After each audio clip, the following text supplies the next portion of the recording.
Aotearoa, the home of big skies and big sky thinking.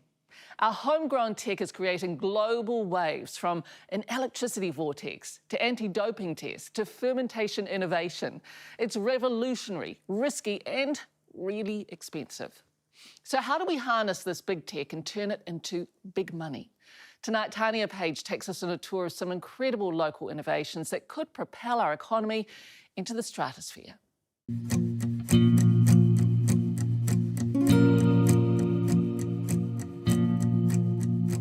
We're heading to a secret spot near Gisborne. Oh. A cow paddock. This could be it. Converted into a giant experiment with a professor. Hi. One to the side. Oh my goodness. Trying to revolutionise our energy sector. And it won't stay secret for long. We're going to produce a vortex, and after we've proven that, then we'll produce electricity. It'll be the tallest sort of man-made thing on the planet, I guess, several kilometres tall. When you can get this thing working, people are going to freak out.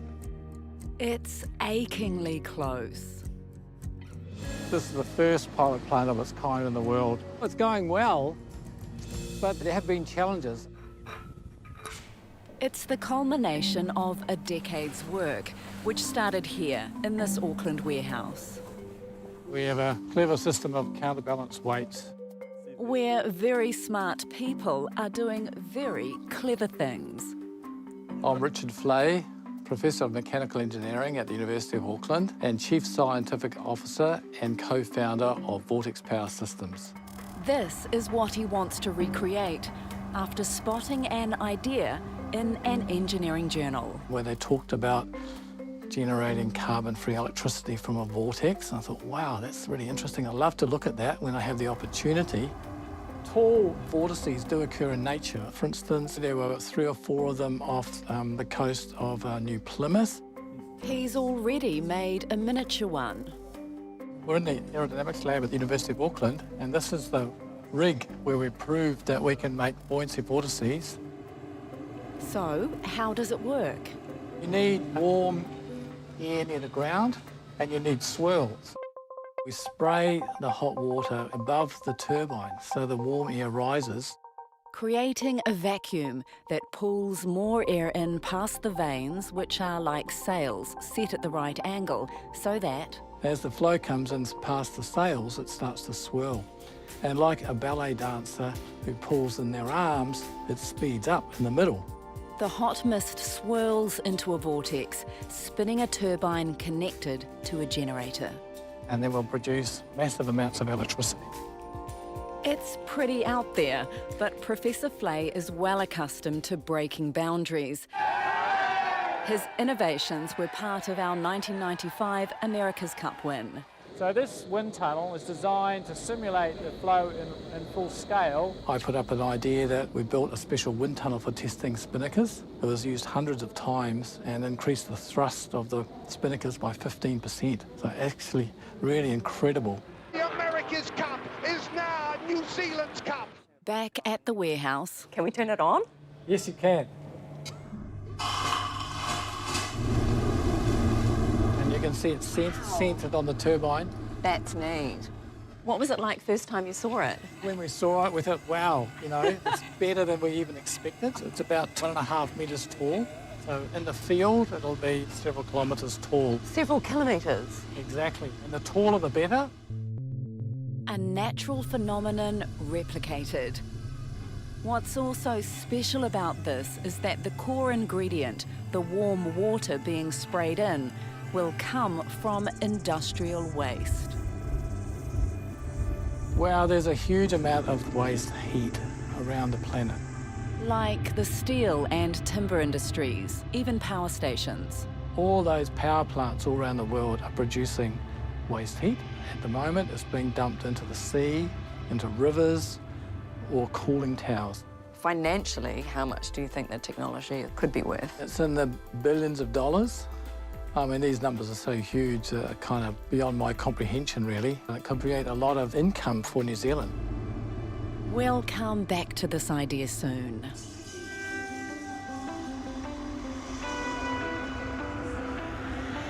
Can I get an oat milk flat white, please? Across town, another scientist using innovation to change our morning ritual. Yeah, massively. Across milks, animal protein, vegan, vegetarian is growing. I think the awareness of the impacts on the environment, everyone's becoming more conscious now. I'm Emily. And I'm Irina. And we're two of the co-founders of Daisy Lab. Emily McIsaac and Irina Miller have reimagined how to make milk powder, our biggest dairy export product, without the main ingredient. Why don't we go straight to the final product and just skip the animal altogether and use the similar process that we already do? So cut out the cow. Yeah, exactly. Cut out the cow, because we can. They can with precision fermentation, which has been used for decades to make insulin, vanilla essence, and rennet for cheese. Most likely, 90% that you've eaten cheese made already with precision fermentation ingredient, which is rennet. Go pick up a block of Edam and look at the back and it will say animal-free rennet. Here's how it works. So we have our fermenter here, which is where the microorganisms grow and they do the fermentation, producing the protein. And then we put it in a centrifuge. So that just spins the samples really fast. Separating the microorganisms out.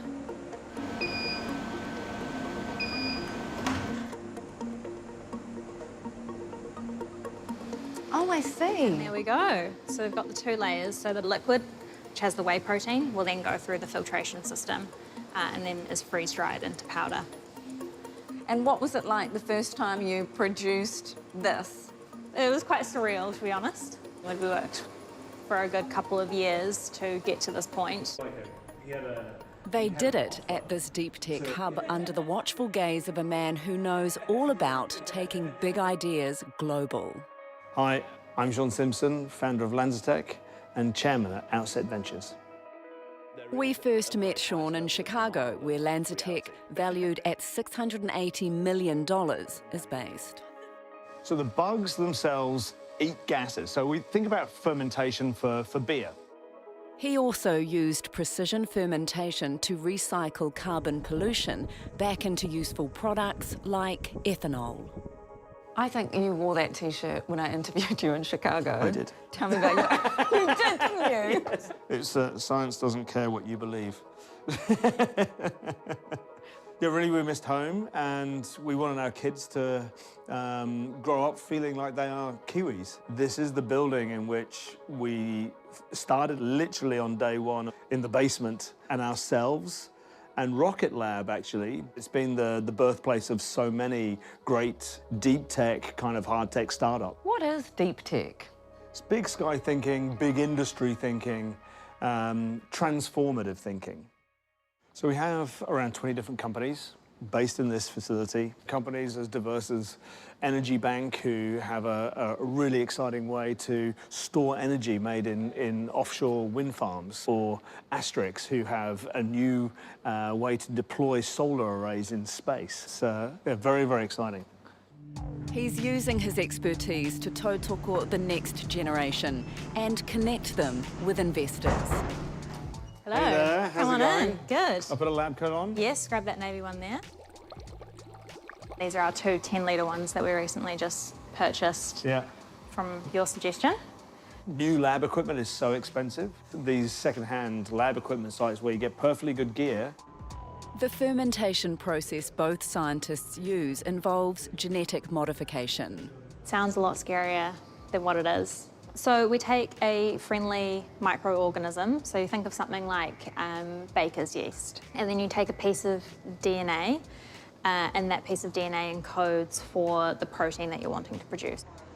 Once inserted, that DNA makes the microorganism produce cow's milk protein.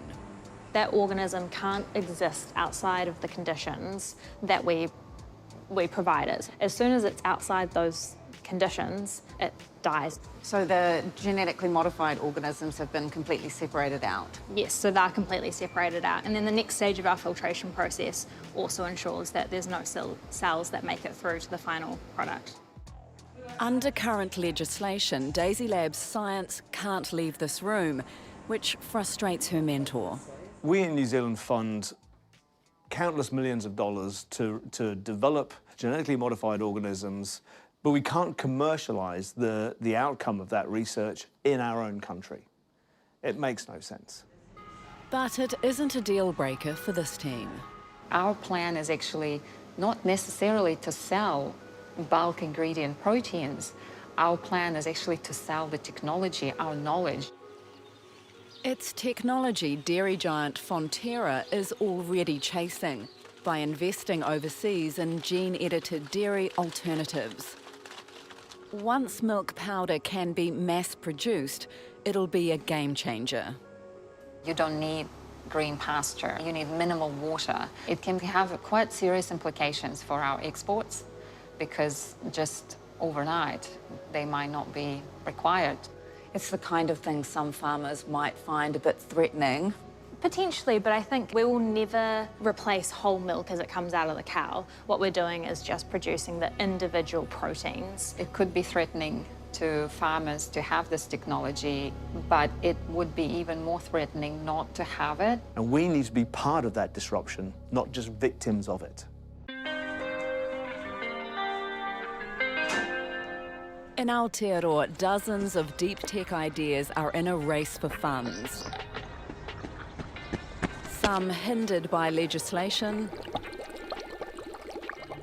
others on the cusp of major breakthroughs. Only the toughest survive.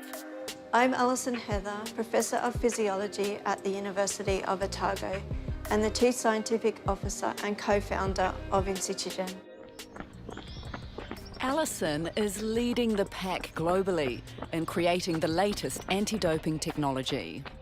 In terms of being able to have a rapid, easy-to-use kit that can tell you in a couple of hours what's in your sample, we're definitely a world first. I myself do high-level sport in triathlon. I really liked the fact that I could marry my work with my sport. Not just any triathlon. Alison Heather, you are an Ironman. A 13-time Ironman who's figured out how to catch out designer steroid users. In a test that's relatively cheap and portable. Even if in a small way, the Inogen technology can help ensure that we've got a clean sport. I feel like I'm giving back to society. Vets at Auckland's Alexandra Raceway are using it. There you go, 2 to go. Good pony. So we use it for racing horses now. We use it for racing camels now. Blood samples are taken from the winners, not just here, but in Australia, the United Arab Emirates, and further afield. It's exciting. Our test is now being used in all these different regions, and by the end of this year, probably across the world. Two-legged athletes are far more complicated. If we want to take a test into the human market, the regulatory hurdles that we need to overcome to make sure that it's safe and that it's ethical to use across the human sports requires a lot more capitalisation. We're talking in the high millions. But human athletes do benefit already, as Inogen is also used to ensure sports supplements are safe. Plasmade is a sports supplement that's produced in Australia, and they actually get us to test it. So they know they won't be taking anything accidentally that they're not supposed to? Absolutely, that's right. She launched the startup at Otago University in 2016. But real growth required funds from Kiwi deep-tech investors Pacific Channel, who appointed a CEO. Who knew how to make strategic partnerships. That's what really took us from a university research project to a fully fledged startup company. You must have seen a lot of startups come and go. How many make it? It's really difficult to say. Sean Simpson from Outset Ventures. What I can say, though, is it really does require a combination of a great idea and a great team.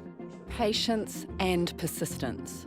For LanzaTech, the time from starting the company to building the first commercial reactor was 13 years. The secret to the success that we've got so far is I built something that was fit for purpose. I knew what was needed, and then I built backwards to how can I take a technology and fill this gap. For me, the best kind of ideas are those that look to disrupt existing processes or products. Take risks, take long-term risks, but also who recognize ultimately the prize. And the prize here are brand new industrial processes that could grow to dominate our economy. Back near Gisborne, Professor Richard Flay and the team are building the first pilot plant of its kind. We are close. Well, you can see behind me, we're spraying water, swirl vanes ready to go, and we need to test out a few more systems and wait for the right weather. The warm water will ultimately come as waste heat from industry to generate clean electricity by making a life-sized one of these, a man-made Vortex.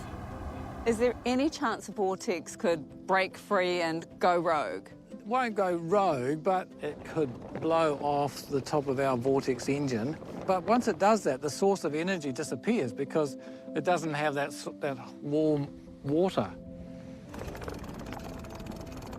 Getting a bit harder now.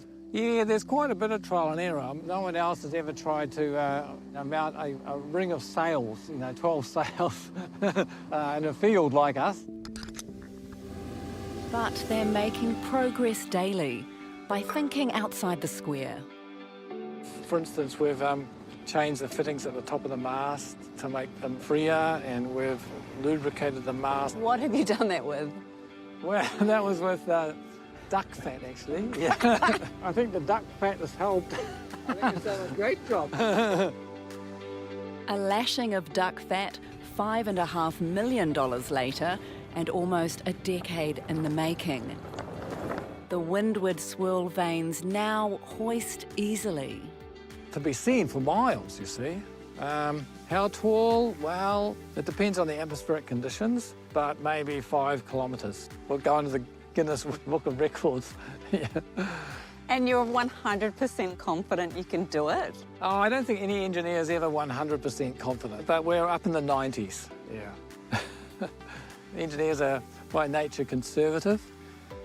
90 is pretty high. Yeah, well, we wouldn't be doing all this if we weren't pretty confident. It's already such a sight and so close to working. Creating something that's difficult, so if it was easy, someone else would have done it, So we're sort of trying to pave the way here. You have to sort of believe in yourself and believe in the people around you and, say, well, we can do this. Well, Richard and his team are hoping to start testing their Vortex very soon. As for Daisy Lab, the government is looking into ethical concerns around biotechnology and aims to have a bill ready by the end of this year.